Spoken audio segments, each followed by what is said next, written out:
President Biden signed an executive order today directing the federal government to come up with a plan to regulate cryptocurrencies. The move follows what the Biden administration is calling the, quote, explosive growth of digital assets in recent years. Under the order, the government will coordinate efforts with financial regulators to get a better understanding of the risks and benefits of cryptocurrencies. The directive also calls for the exploration and consideration of creating a digital form of the U.S. dollar. All our analysis on CBDC, in particular for the use of general use, we tend to establish the equivalence with cash, and there is a huge difference there. For example, in cash, we don't know, for example, who's using a $100 bill today. We don't know who is using a 1,000 peso bill today.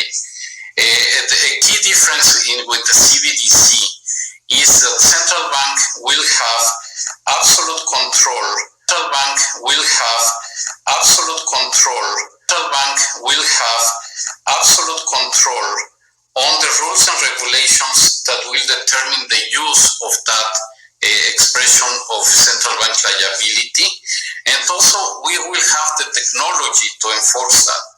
Those two issues are extremely important, and that makes a huge difference with respect to what cash is. Essentially, what you're trying to do is you're trying to get people to buy into a solution before they see where it's ultimately going to go. Because you're talking about a transaction system that is no longer a currency, it's a control system. So it's like a credit at the company store. If every central bank comes out with a digital central bank currency, they have the ability to turn your money on and off. So if you don't behave, that's it. And of course, as we know, they want to combine this with transhumanism, which means literally, I take injections that can institute the equivalent of an operating system in my body.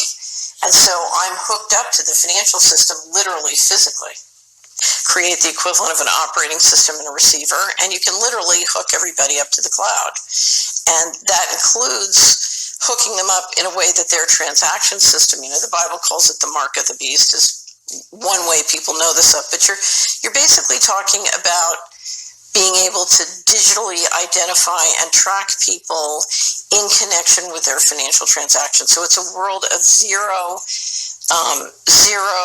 privacy. But more importantly, what's important to understand is if you then institute one or more central bank cryptos, you're now talking about a system where every central bank in the world can shut you off individually from transacting if they don't like the way you're behaving. So many people are familiar with the social credit system in China. It's very similar. You're basically, if you install the smart grid in their car, their community, and now literally in their body, you've got 24/7 surveillance. And if people don't do what you say and behave the way you want, they can and will shut off your money. So, and they'll also have spatial control. If they say you can't travel more than 5 miles, that's it. Because you're in a complete digital control system, and it's controlled by the central bankers through the money.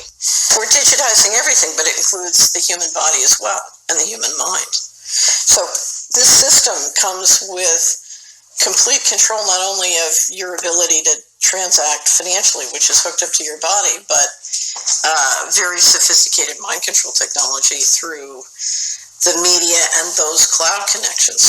So basically, you're talking about hooking up into the Borg, if you will. And so transhumanism and technocracy go hand in hand. Now, I would describe this as a slavery system.